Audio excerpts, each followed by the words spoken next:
Hello students, तो आपका स्वागत है गेट एकेडमी में। और आज हम देख रहे हैं एक इम्पॉर्टेंट टर्म जो हाइड्रोलॉजी से रिलेटेड है, उसकी डेफिनेशन और वो क्या होता है। कई बार आपको पूछ लेता है डायरेक्ट एग्जाम में।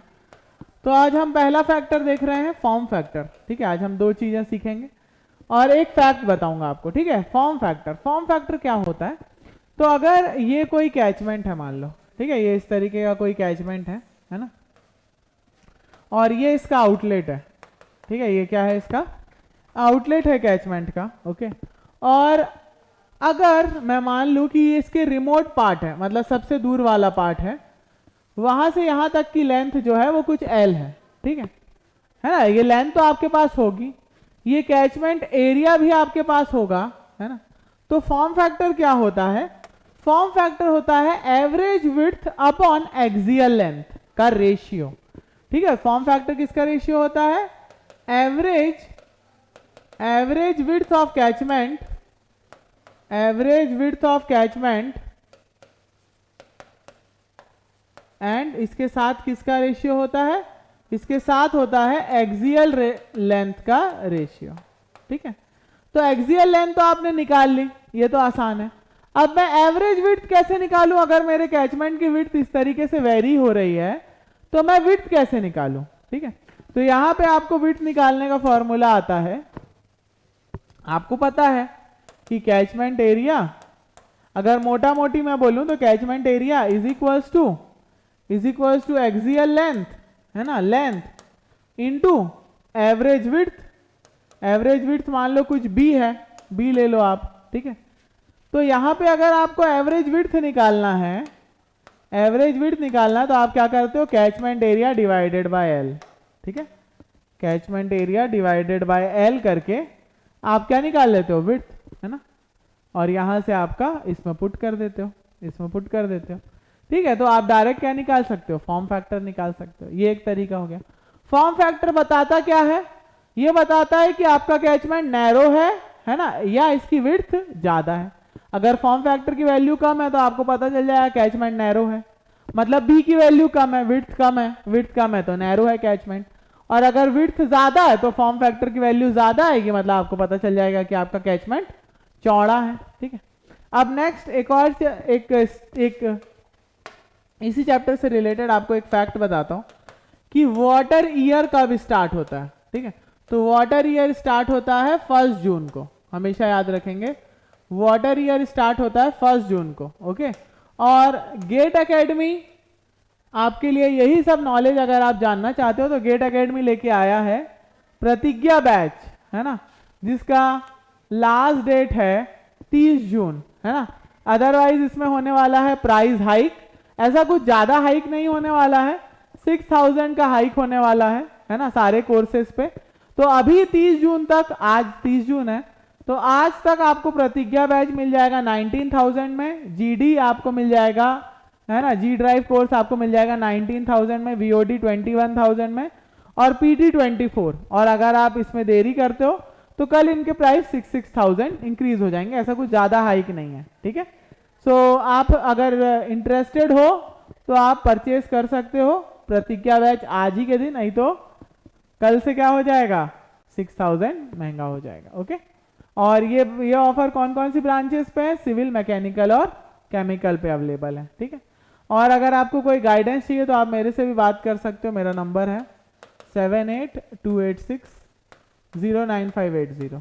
ओके, चलिए, तो अब हम देख रहे थे कि जैसे प्रतिज्ञा बैच का ऑफर खत्म होने वाला है 30 जून को, और वाटर ईयर स्टार्ट होता है 1 जून से। ओके, कब से कब तक रहता है? 1 जून टू 31 मार्च।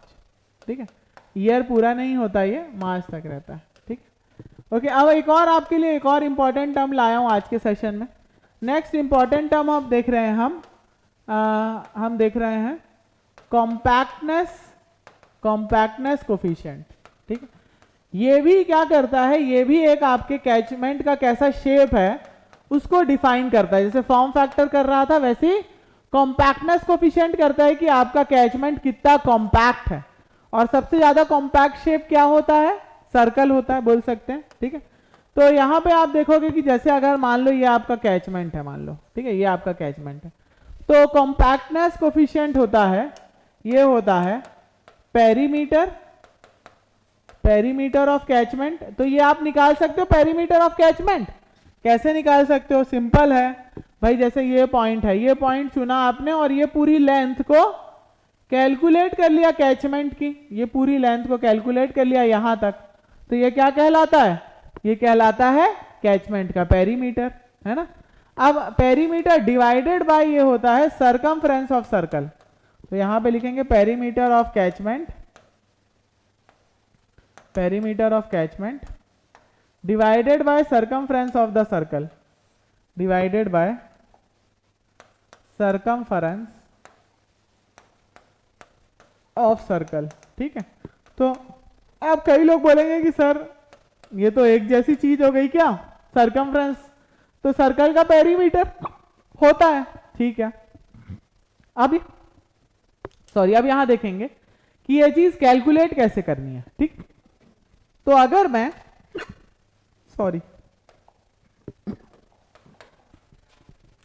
अगर मैं एक सर्कल बना लूं, है ना, इसको सर्कल के अंदर एन सर्कल कर लूं अगर, है ना, तो यहां से मैं रेडियस निकाल सकता हूं।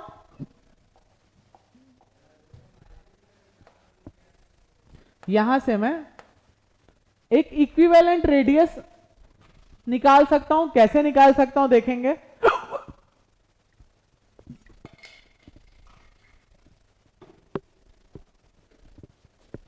कैसे निकाल सकता हूं ये इक्विवेलेंट रेडियस? तो मुझे पता है ये कैचमेंट का एरिया, ये मान लो मैं ए ले लेता हूं। ठीक है, तो मेरा जो, और आपको पता है एरिया इज इक्वल टू होता पाई आर सी स्क्वायर, तो यहां से आप आर सी निकाल सकते हो। आर सी क्या हो जाएगा? आर सी हो जाएगा ए बाई पाई, आर सी हो जाएगा ए बाई पाई, है ना। और आपको यह भी पता है कि सरकमफ्रेंस ऑफ द सर्कल क्या होता है? ये होता है 2 पाई आर, तो यहां मैं लिख सकता हूं 2 पाई आर सी, और अब इस 2 पाई आर सी को मैं लिख सकता हूं 2 पाई रूट ओवर ए पाई, है ना। और इसको और अच्छे से लिखना हो तो पाई पाई कैंसल करके ये आ जाएगा 2 ए पाई। तो फॉर्मूला क्या हो जाएगा? P अपॉन 2 ए पाई और इसका स्क्वायर रूट।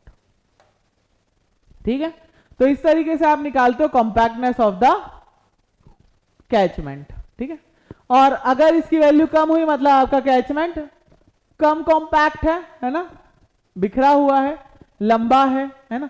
और अगर ये अच्छी तरीके से कॉम्पैक्ट है तो इसकी वैल्यू ज्यादा आएगी। ठीक है, तो आज के लिए इतना ही, मिलेंगे नेक्स्ट सेशन में कुछ ऐसे ही अमेजिंग कंटेंट लेके। ओके।